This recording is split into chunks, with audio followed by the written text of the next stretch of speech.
बातें करते हम खेतों की और उसके रखवाली की, बाग बगीचा फल फूलों और फसलों की हरियाली की। हम बीजों की बातें करते उत्तम जल संसाधन की, हम तकनीकी बातें करते फसलों के उत्पादन की। हर किसान का सपना सच हो जीवन सुखद बनाने को, गाँव-गाँव के हर आंगन का प्यारा सा ये दर्शन। कृषि दर्शन, कृषि दर्शन, कृषि दर्शन, कृषि दर्शन, कृषि दर्शन, कृषि दर्शन, कृषि दर्शन, कृषि दर्शन। नमस्कार, जोहार। कृषि दर्शन कार्यक्रम में आप सभी का स्वागत है। मैं हूं नमिता। खेत खलियान कुशल किसान कार्यक्रम के माध्यम से हम आप लोगों को दिखाते हैं कि खेती बाड़ी में हम कैसे बदलाव ला सकते हैं और अपनी इच्छाओं को पूरा कर सकते हैं।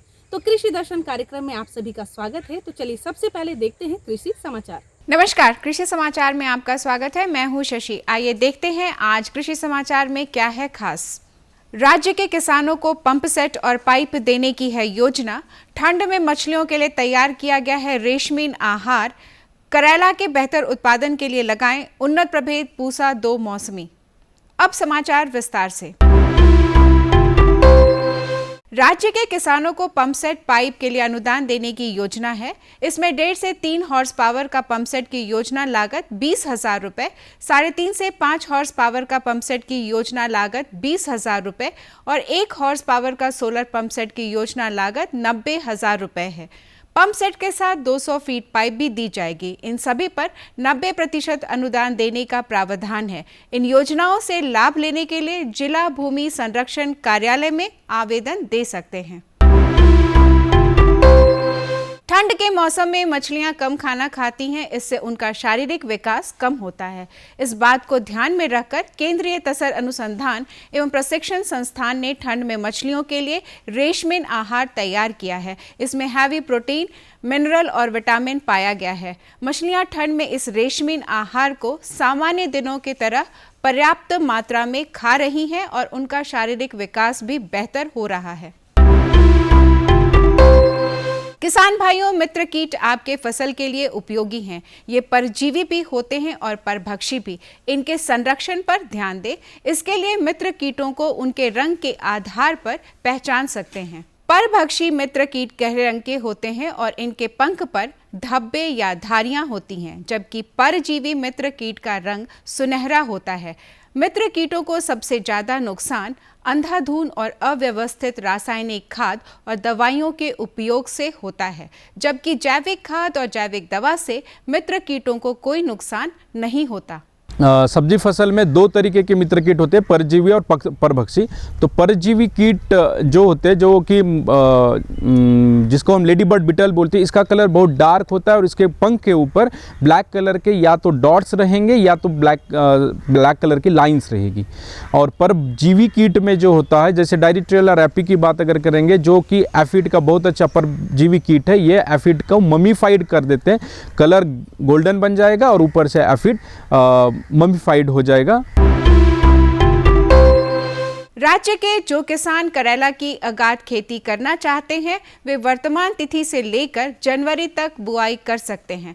अगाध करेला के बेहतर उत्पादन के लिए उन्नत प्रभेद पूसा 2 मौसमी, कोयम्बटूर लॉन्ग, ग्रीन या अर्का हरित लगाएं। करेला की बुआई में 4 से 6 किलोग्राम बीज प्रति हेक्टेयर की दर से लगाएं। थाला बनाकर बीज बोएं। प्रति थाला 3 से 5 बीज बोएं। बुआई में कतारों और पौधों के बीच 1.25 से 1.5 मीटर की दूरी रखें। अच्छी उपज देने वाले उन्नत प्रभेद पूसा 2 मौसमी, कोयम्बटूर लॉन्ग ग्रीन या अर्का हरित की उत्पादन क्षमता 80 से 120 क्विंटल प्रति हेक्टेयर है। किसान भाइयों, खेत की तैयारी करने और खड़ी फसल में निकाई गुड़ाई करने के लिए कृषि उपकरण कल्टीवेटर की सहायता ले सकते हैं। कल्टीवेटर की कार्यक्षमता 1 एकड़ प्रतिदिन है।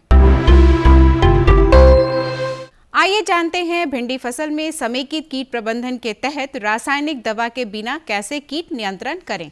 किसान भाइयों, आप अपने भिंडी फसल लगे खेतों में पक्षियों के बैठने के लिए पक्षी आश्रय स्थल बनाएं।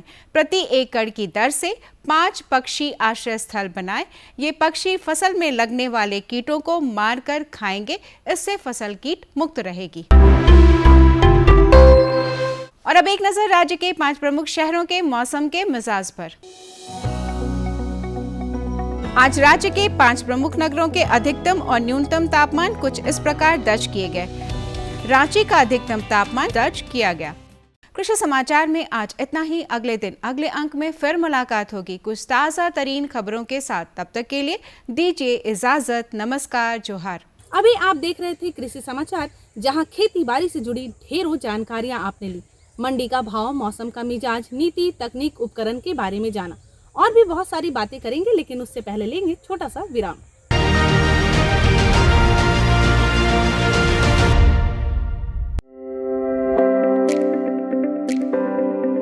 आज भारत का किसान पहले से अधिक सशक्त, समृद्ध और आत्मनिर्भर है। इसका कारण है माननीय प्रधानमंत्री श्री नरेंद्र मोदी जी के नेतृत्व में भारत सरकार द्वारा लगभग 10 वर्षों से किसानों के लिए चलाई जा रही अनगिनत योजनाएं, जैसे सॉइल हेल्थ कार्ड, प्रधानमंत्री फसल बीमा योजना, पीएम किसान सम्मान निधि योजना, पीएम किसान समृद्धि योजना, पीएम कृषि सिंचाई योजना इत्यादि। इस वर्ष लाल किले की प्राचीर से प्रधानमंत्री जी ने कृषि के क्षेत्र में आधुनिकीकरण की दिशा में एक संकल्प लिया कि हमारे एग्रीकल्चर सेक्टर में टेक्नोलॉजी आए, एग्री टेक को बल मिले। इसलिए विमेन सेल्फ हेल्प ग्रुप की बहनों को हम ट्रेनिंग देंगे और हजारों ऐसे विमेन सेल्फ हेल्प ग्रुप को भारत सरकार ड्रोन देगी, ट्रेनिंग देगी और हमारे एग्रीकल्चर के काम में ड्रोन की सेवाएं उपलब्ध हो। इसके लिए हम शुरुआत करेंगे। प्रारंभ हम 15,000 विमेन सेल्फ हेल्प ग्रुप के द्वारा ये ड्रोन की उड़ान का हम आरंभ कर रहे हैं। इसी कड़ी में आज प्रधानमंत्री नरेंद्र मोदी जी ड्रोन दीदी योजना का शुभारंभ कर रहे हैं। भारत सरकार की नई पहल के अंतर्गत ड्रोन दीदी योजना को कार्यान्वित किया गया है। ड्रोन और उसके सहायक एक्सेसरीज की खरीद के लागत का 80% या अधिकतम 8 लाख रुपए तक स्वयं सहायता समूह को केंद्रीय वित्तीय सहायता प्रदान की जाएगी। इस क्रांतिकारी पहल से अतिरिक्त आय अर्जित करने के लिए हमारे किसान सक्षम होंगे। माननीय प्रधानमंत्री श्री नरेंद्र मोदी जी के नेतृत्व में भारत सरकार किसानों को ड्रोन के उपयोग के लिए प्रोत्साहित कर रही है। किसान ड्रोन का उपयोग कर पारंपरिक खेती के तरीकों को बदल रहा है। आधुनिक हाई रेजोल्यूशन कैमरा और उन्नत सेंसर से लैस किसान ड्रोन भारतीय कृषि क्षेत्र को नई ऊंचाइयों पर ले जाने की क्षमता रखते हैं। कीटनाशकों और उर्वरकों का छिड़काव, हवाई निगरानी, फसल और मृदा स्वास्थ्य की निगरानी, बीजारोपण, क्षतिग्रस्त फसलों का आकलन और फसल बीमा के दावों की जानकारी दे सकता है। किसान ड्रोन की उपलब्धता के लिए केंद्रीय कृषि मंत्रालय द्वारा ड्रोन की खरीद के लिए वित्तीय सहायता दी जा रही है। ड्रोन दीदी योजना को अपनाने से स्वयं सहायता समूह की महिलाओं पर व्यापक प्रभाव पड़ेगा और इनकी आय में भी वृद्धि होगी। थैंक यू प्रधानमंत्री जी। कल तक जो हमारे किसान संसाधन के अभाव में कठिनाइयों में थे, वो अब नई तकनीक की ताकत से मजबूत हो रहे हैं और यही परिवर्तन हमारा नया भारत है, जिसकी गूंज पूरी दुनिया में सुनाई दे रही है।